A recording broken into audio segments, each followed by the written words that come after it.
भगवान जगन्नाथ की एक पावन कथा का। इस कथा को सुनने मात्र से मोक्ष की प्राप्ति होती है।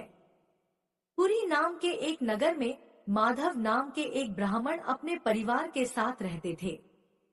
उनके परिवार में उनकी पत्नी, एक बेटा और 2 बेटियां थीं। माधव बहुत गरीब थे। भिक्षा मांगकर जो कुछ भी मिलता था उसी से वह अपना परिवार चलाते थे।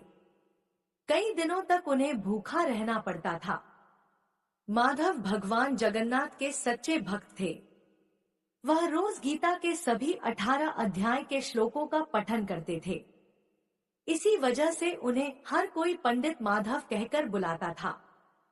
नियमित रूप से भगवान की भक्ति में लीन रहने और रोजाना गीता पाठ करने से उनकी चेतना शक्ति जागृत हो गई। वह दुनिया के मायाजाल से खुद को अलग समझने लग गए। उन्हें यह पूरा संसार और सारे रिश्ते नाते माया के जाल लगने लगे। उन्हें यह एहसास होने लगा कि इस संसार में कोई किसी का नहीं है, एकमात्र ईश्वर ही सत्य है, बाकी सब झूठ। अब उन्होंने हरि नाम को अपने जीवन का आधार और लक्ष्य बना लिया। वह जहां भी जाते बस भगवान जगन्नाथ के नाम का भजन करते रहते। भिक्षा मांगकर किसी तरह उनका घर चल रहा था, लेकिन कुछ समय बाद पूरे नगर में अकाल की स्थिति हो गई। हर कोई दाने दाने को मोहताज हो गया। ऐसे में माधव को भिक्षा नहीं मिल पा रही थी। वह कई गांव में घूमते तो मुश्किल से थोड़ा बहुत अनाज मिल पाता था, लेकिन उनके चेहरे पर कभी उदासी नहीं आती थी। वह भगवान की भक्ति में लीन रहते थे, लेकिन उनकी पत्नी बच्चों के भूखे रहने के कारण बहुत चिंतित रहती थी। माधव की पत्नी ने कहा, इतने कम अनाज में हमारा गुजारा कैसे होगा?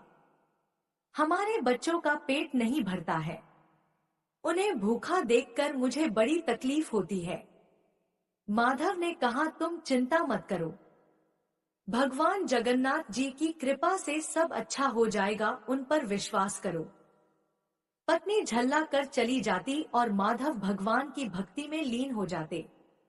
एक दिन वह सुबह सुबह नहा धोकर गीता का पाठ कर रहे थे। कुछ श्लोक पढ़ने के बाद उनके शरीर के सभी अंग पुलकित होने लगे। तभी उनकी पत्नी आकर उनसे कहने लगी, आज घर में अनाज का एक दाना भी नहीं है, आप जाकर कहीं से कुछ लेकर आइए, नहीं तो आज फिर से हमें भूखा रहना पड़ेगा। हम तो फिर भी किसी तरह भूखे रह लेंगे, लेकिन बच्चों को हमेशा भूखा कैसे रखें? अपनी पत्नी को समझाते हुए माधव बोले, तुम व्यर्थ की चिंता मत करो, भगवान नारायण ही हमारी देखभाल करेंगे। उनकी कृपा रही तो हमें भूखा नहीं रहना होगा। मैंने तुम्हें कई बार कहा है, उन पर विश्वास करो। माधव की पत्नी गुस्से से बोली, सिर्फ भगवान की भक्ति करने से कुछ नहीं होता है, मेहनत भी करनी पड़ती है। आप घर में बैठकर गीता पढ़ते रहेंगे तो हमें रोटी कौन देगा? गुस्से में आकर वह काफी कुछ बोलने लगी और माधव चुपचाप सुनते रहे।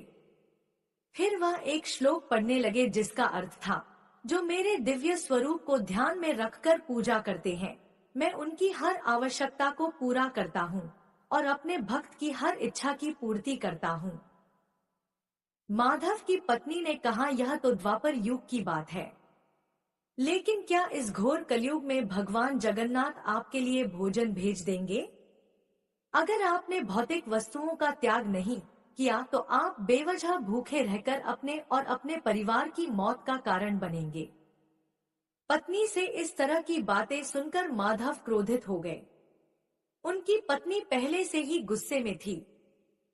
ऐसे में उसने पत्र पर लिखे श्लोक के ऊपर 3 लाइन खींच दी।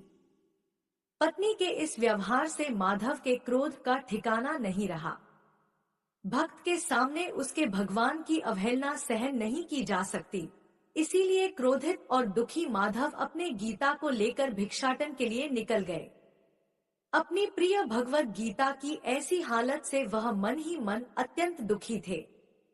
उन्होंने कहा, है भगवान, मुझे क्षमा कर दीजिए, आज मेरी वजह से इस गीता की यह हालत हुई है, मैं अपने आप को कैसे क्षमा करूं? माधव बिलक बिलक कर रो रहे थे। उनकी ऐसी हालत देखकर भगवान को उन पर दया आ गई।